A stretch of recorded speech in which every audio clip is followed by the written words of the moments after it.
High school sports, we've got it covered. Overtime starts now.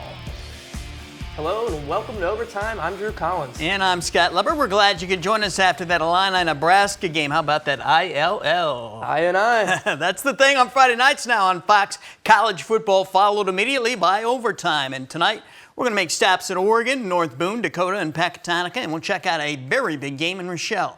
We'll also spotlight a Nick 10 kicker who has one heck of a weapon for his team. It was a slim schedule in the Nick 10 tonight with only 3 games, but 2 of those games were big ones. One had Boylan taking on Belvedere North. Both teams were 3-0 the last 2 years. When they met, they battled right down to the wire in 2 of the most thrilling games in Nick 10 history. This one is our Gillies Heating and Air Conditioning Game of the Week. And who doesn't like a little Kona ice to go with their football, huh?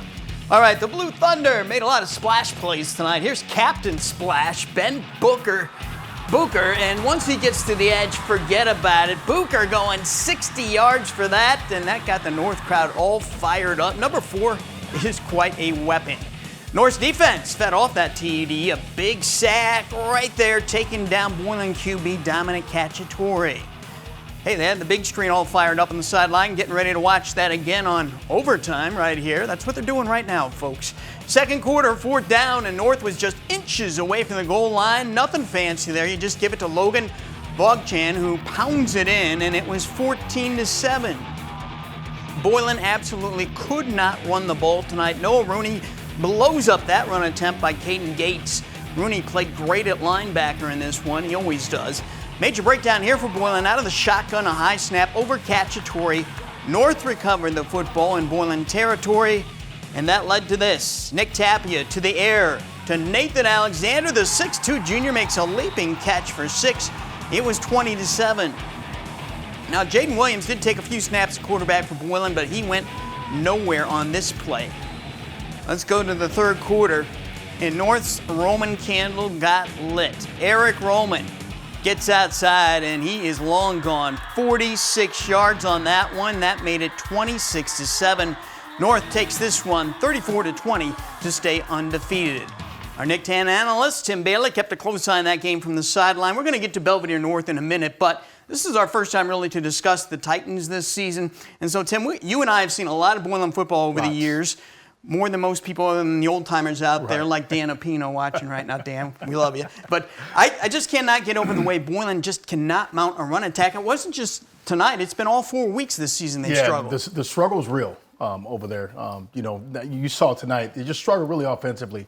Really couldn't get the ball moving like they wanted to, like they had in the past weeks. I'm not sure what they're trying to do at the quarterback position, but it seems like to me they're going to stick with Cacciatore. I like what he does. He was really a lot of duress tonight, and the offensive line really didn't do their job offensively because we didn't see any backs go 50, 60 yards like we've seen last year with Johnson. So, I'm not sure what's going on over there, but definitely it was definitely a subpar performance on offense by the Titans tonight. And if we learn one thing about the Titans tonight, it looked like they settled on sophomore Dominic Cacciatore at quarterback. Took almost all the snaps. Kind of walk me through how you saw him tonight. Yeah, he's got some talent. He's only a sophomore. He's young. He's going to get better. But you got to figure out a way to try to get Williams on the field with Cacciatore. I think that could be a great combination. Williams can be a receiver, but you got to figure out how to get Williams on the field. But, as it relates to, Cacciatore, he throws a good slant ball. He throws some good intermediate stuff. But right now, he's really struggling at the quarterback position, not being able to actually rally, on the road and bring his team back with a potential victory they wanted to be over Belvedere North. So Belvedere North, not quite as polished the last 2 weeks, sir, as they were in that big opening win against Guilford. But I think they got that polish back a little bit here tonight. What did the Blue Thunder do well in this game that caught your attention? Well, they didn't make mistakes. They didn't make a lot of mistakes, and they capitalized on Boylan's mistakes, and they were able to convert with touchdowns and just put points on the board. What I like what they do really offensively, let's just stay on offense for a second. These backs are able to get to the second, third level because of the actual receivers and what they're doing downfield. Those receivers don't get a lot of credit, but if you see the stalk blocking that these receivers do downfield, nothing short of phenomenal. What Belvedere North does offensively, again, they do well up front. They move bodies around. They actually open holes for the backs to get through. I'm really impressed with what they've been able to do over the last 4 weeks.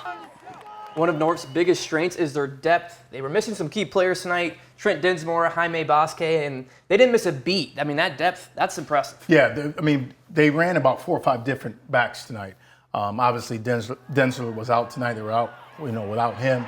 A lot of guys stepped up. I think that's what you want as a coach, to see other guys step up when you have some of your other star athletes that can't go, like in Densler tonight. But Belvedere North is definitely going to be a team that we're going to be talking about here in the next 4 or 5, maybe 6 weeks. And they actually threw the ball. They mixed in the pass pretty nice tonight, didn't they? Tapia did a really good job of throwing the ball. I was really impressed. Coach Beck called a great game. I haven't seen Coach Beck actually use the pass this much in years that I've been covering the Nick 10. But what they did offensively, throwing the ball in the air, was pretty impressive. Yeah, they picked their spots very nicely tonight for throwing the pass. All right, let's take a look at our over-under question this week. Boylan with the loss is now 3-1 with this loss to North. So how many wins will the Titans finish the regular season with? The remaining opponents are Belvedere, Auburn, Hana, Harlem, and Guilford. The over-under has been set at 6.5 wins. Tim, can they top that, over or under? Wow, you start with me. I'm gonna say the under. Based on what I saw tonight offensively. You only have so many weeks to get those things offensively fixed. Where the trouble lies right now offensively. You need to be able to put points on the board. You got to get your defense off the field. If you were at the game tonight, you saw that Boylan's defense on the field way too long. Drew, over or under 6.5 wins? I have to agree with Tim here. I'm also going to go with the under. That schedule is not the craziest schedule, but they got some good games on there, and there's a lot of question marks, so I'm with Tim here. I'm going to go with the under. I'm going with the under as well. It's they're just too inexperienced, too young yet at so many positions, and you got Hana and Guilford and Harlem still to go. That's a tough road. Yeah, you got a lot to fix. But they could still get into the playoffs with 5 wins. We'll see here. We're going to have more Nick 10 action and more with Tim and a little bit later, including that big Guilford-Hananiga game.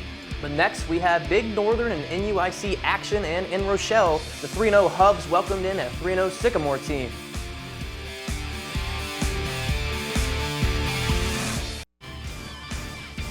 The playoffs are still 6 weeks away, but even a game here in Week 4 of the regular season can potentially make or break a team's playoff hopes. The Oregon Hawks might have been in that boat tonight. They've been trying to hang in and there with their starting quarterback, Josh Washburn, being out. He's dealing with a medical issue. Last week, the Hawks got their first win, grinding out a 3-0 victory over Genoa Kingston. Tonight was another game they needed at home against Winnebago. Second play of the game, Caden Langhoff throws, and it's intercepted by the other number 11. That's Avery Lewis. Takes the pick 6 from 31 yards out. That's a great way to start the game. Winnebago ball, Langhoff hands it to Mitchell Cunningham, and Cunningham is stopped by Big Briggs Sellers for a loss of 2. Langhoff this time is going to hand it off to Grant Bonds. Bonds loses the football, and Avery Lewis recovers the ball for the Hawks. That was a good recovery right there. Oregon in the red zone. Benny Olade gives to Hunter Bartell. Bartell powers through and scores the 5-yard touchdown. We head to the second quarter. Indians with some play action. Lewis to Aiden Courier. He goes for a long gain after the run, just follows his blockers here, gets up the sideline. 4th and goal at the 1. Winnebago tries to sneak in for the score, but is denied with a fumble recovered by Kyson Morris.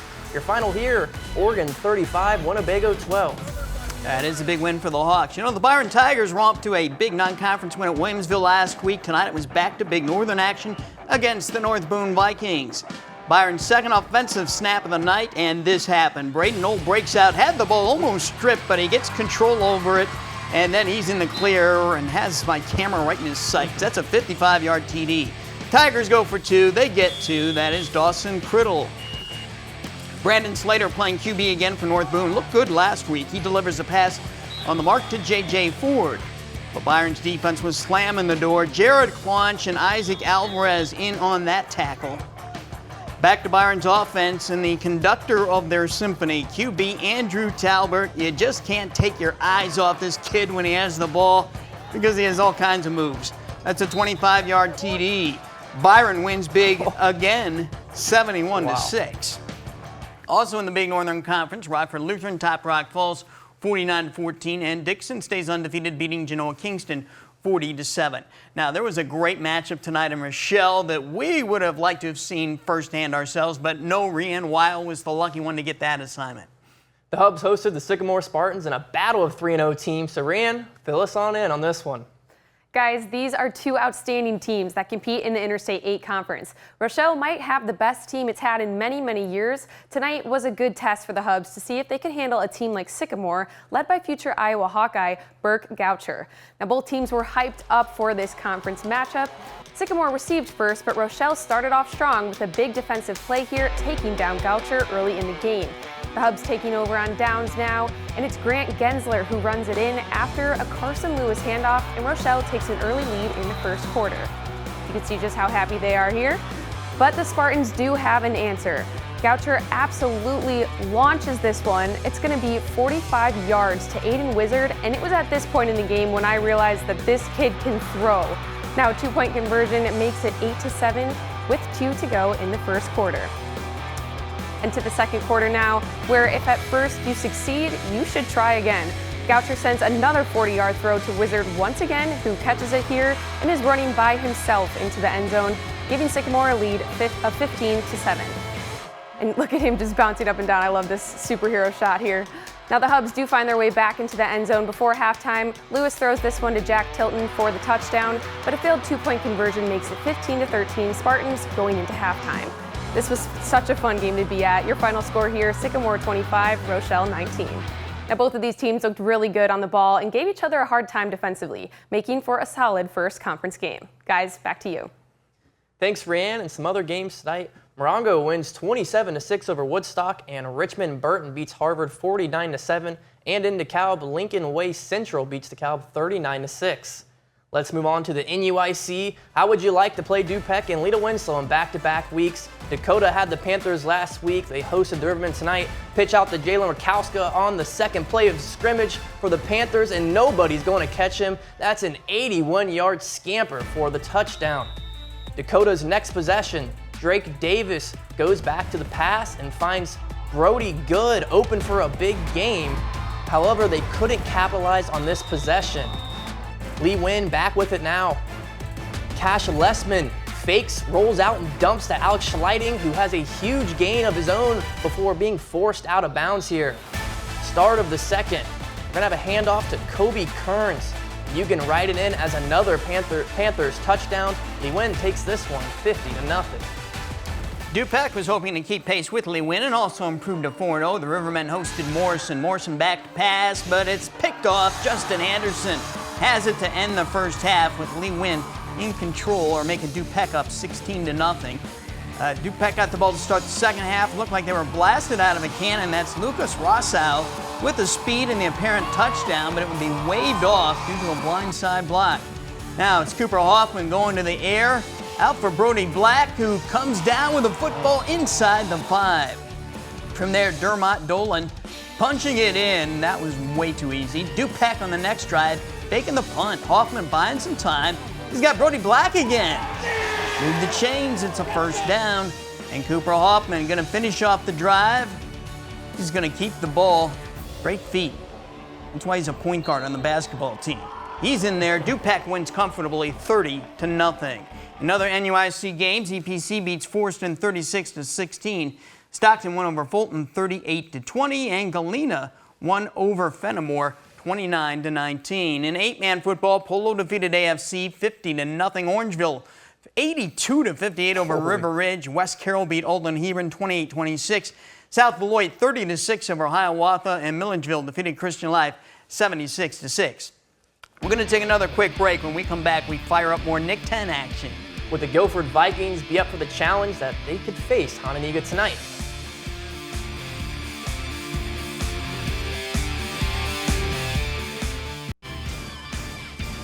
There was some breaking news out of Hananiga late this afternoon. Athletic Director Andrew Waters informed us that the school administration was notified of a certain regarding the eligibility of a player. The IHSA notified Hananiga today that that student was ineligible for tonight's game against Guilford. And I asked Walters if this situation could cause Hananiga to forfeit any of its previous 3 wins. He told me in an email that Hananiga is working closely with the IHSA to determine the extent of the situation.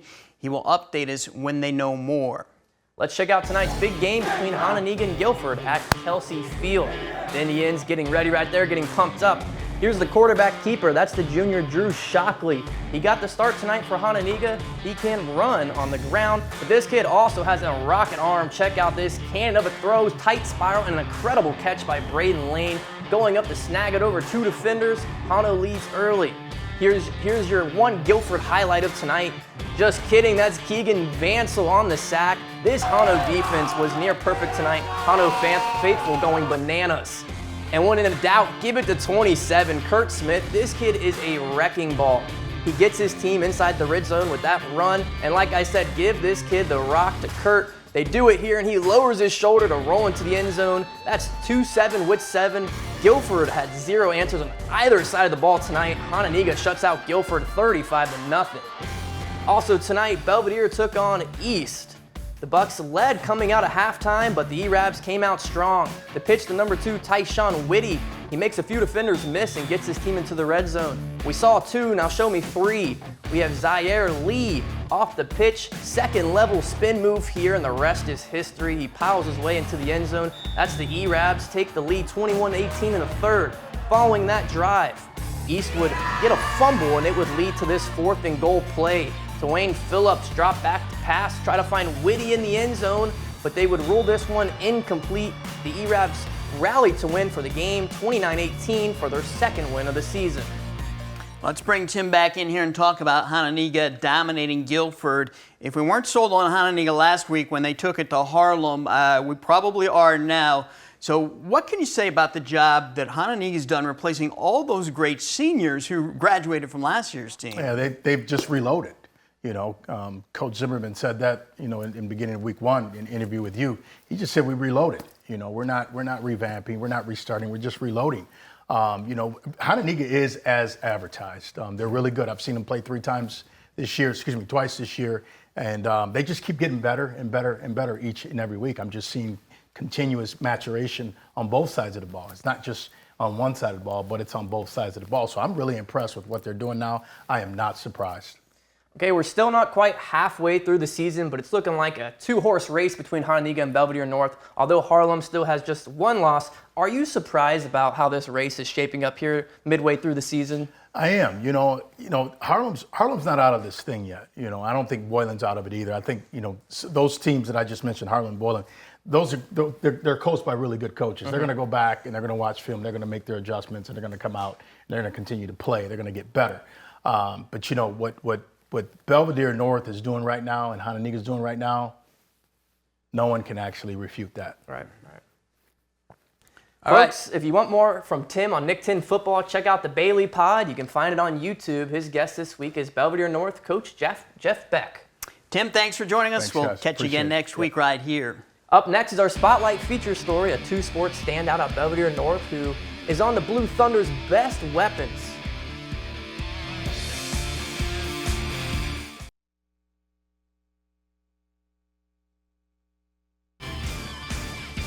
Great kickers are hard to find in high school football. That's why many coaches turn to their school's soccer team for help. A couple years ago, that's where Belvedere North found its kicker, Alan Perez. He's one of the best around. That's tonight's Spotlight story brought to you by Benchmark Exteriors. Earning all conference honors in one sport is very challenging and a huge reward to those who receive the honor. But to do it in 2 sports simultaneously is nearly unheard of. But not for Belvedere's North, Alan Perez. Alan is a senior at Belvedere North who juggles both soccer and football and does it with all conference honors. It's really not that hard. So after school, I would go straight to football, special teams for like 20, 30 minutes. And our soccer practice starts at 4:15, which gives me time between. I didn't expect to get all conference for football. I think that's kind of impressive, I'd say, as a kicker. Abnormal is a good word for it because Alan, being the best player in his positions for both sports in the conference, isn't normal. He has multiple 45-plus yard field goals over his last 2 seasons. Last year, he made a 47-yard field goal against Rockford East, and he also can send every kickoff through the end zone to eliminate the possibility of a return. I would say in practice, I could kick a 60-yarder on a good day, but consistently, I could kick from between 50 and 55. One of these kicks includes his incredible 48-yard field goal to beat Boylan 2 years ago.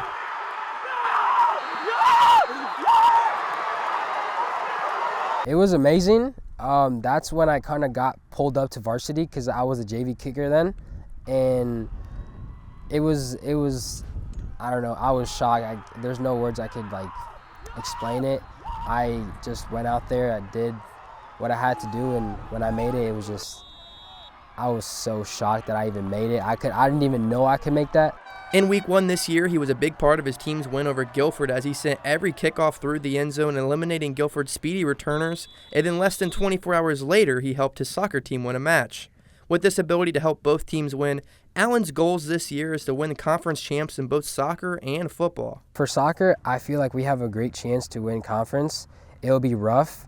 Last year we had a good season, and we have the same exact team except for one senior. And for football, I think we have a very, very good team for both teams, and I'm just excited because it's my senior year and I would go all out for it. Unfortunately, Perez has been slowed by a groin injury this season opener at Guilford. Hopefully he can get back to 100% soon, so for the sake of football team and the soccer team. Yeah, he is a big-time difference maker for Coach Beck's Blue Thunder, no doubt about it. We'll be back after one final timeout. Join us again next Friday night for Overtime. Once again, after college football, it's another Big Ten game next week. Washington at Rutgers. That starts at 7 o'clock. Hopefully it's as good as tonight's game was, so we could be on as early as 10:30 next week. For another look at this entire show or for scores and highlights of individual games, go to mystateline.com anytime. That does it for this episode. Thanks for joining us. Good night. Enjoy your weekend.